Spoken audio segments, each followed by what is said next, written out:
Everyone having a good day so far. A little bit rough out there, but hopefully nothing too bad, right? I'm Benjamin. I'm your travel guide on board. Now today I'm actually going to be playing piano for you. No, that wouldn't be good for anybody. Now today we're just going to talk a little bit about the sort of wonders of the world. So I wanted to start off by sort of looking a little bit at South America, and we'll look a little bit at the ancient seven wonders as well.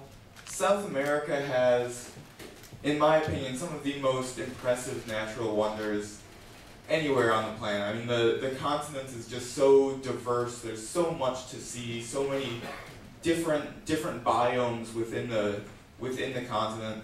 So we'll look at some of those sort of unique locations within South America. And quite a few of my favorites we've actually had a chance to see during this voyage as well, which is always nice. But I also wanted to look at, as I said, sort of this idea of wonders of the world and the original seven wonders, as well as a sort of modern list of seven wonders of the world.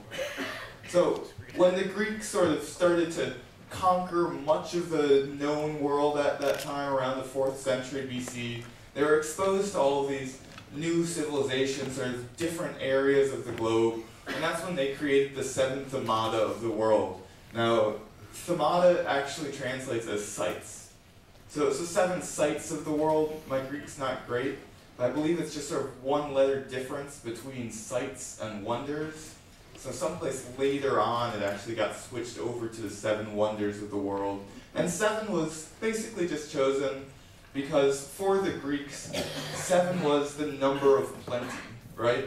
So 7 was not necessarily mystical, but it was a large number, sort of plenty to see, and it really was the sort of not to miss sights of the known world. It's almost like a Lonely Planet guide to the ancient world, right? The 7 sights that you shouldn't miss if you're going out on holiday. It really was sort of meant as a travel guide.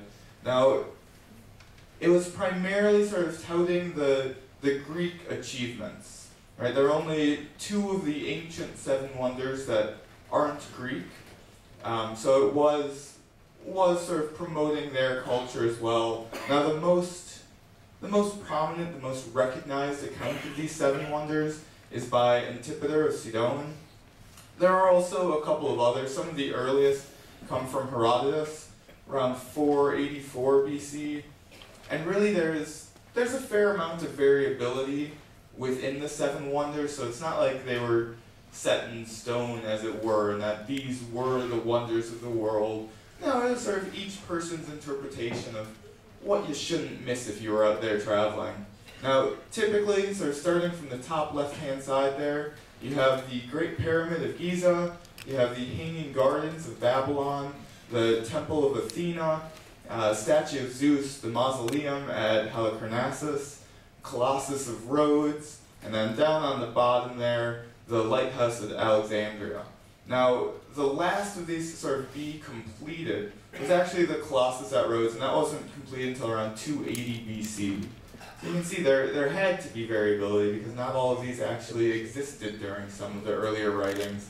And prior to the Colossus, they actually had the Ishtar Gate, which you can see a replica of on the bottom right-hand side there.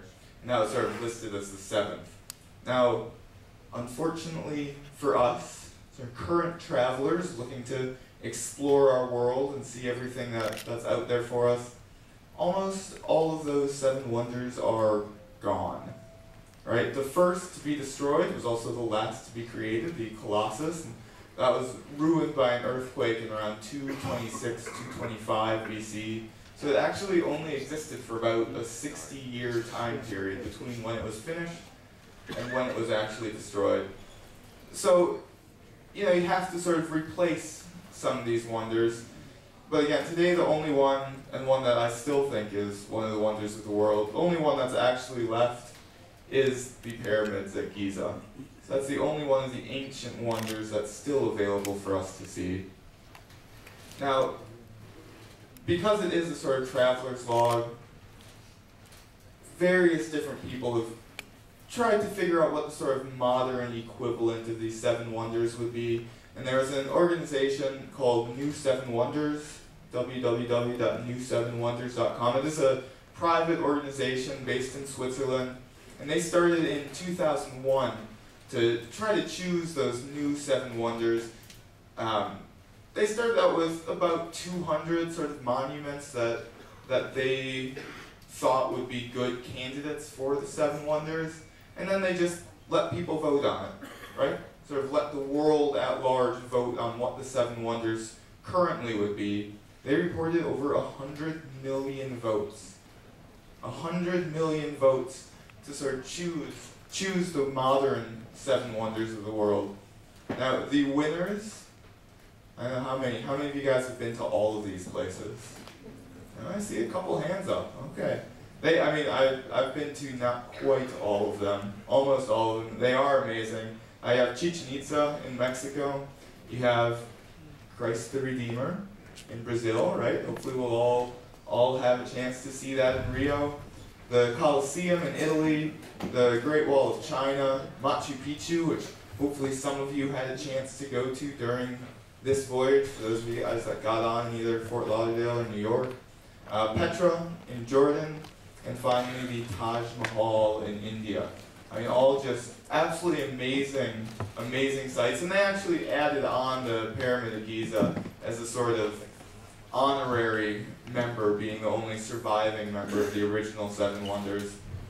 But one of the things that you'll notice about all of these seven wonders is that they're all man-made wonders, right?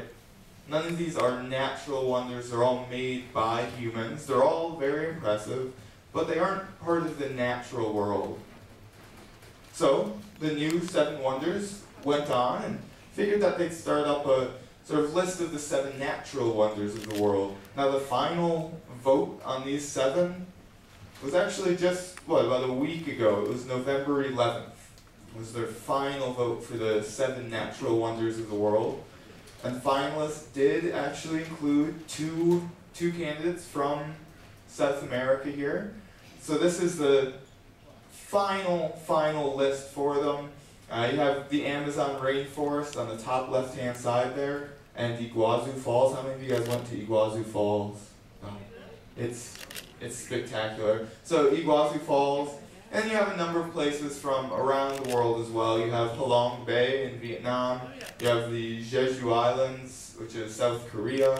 The Komodo Islands from Indonesia. Puerto Princesa Underground River in the Philippines. And then finally, Table Mountain, South Africa. Really seems fairly heavily weighted towards Asia, Southeast Asia there, but and a number of very impressive wonders. Now, of course, being a bit of a naturalist myself, enjoying the outdoors, enjoying spending time in nature, sort of got me thinking about what my personal choices would be.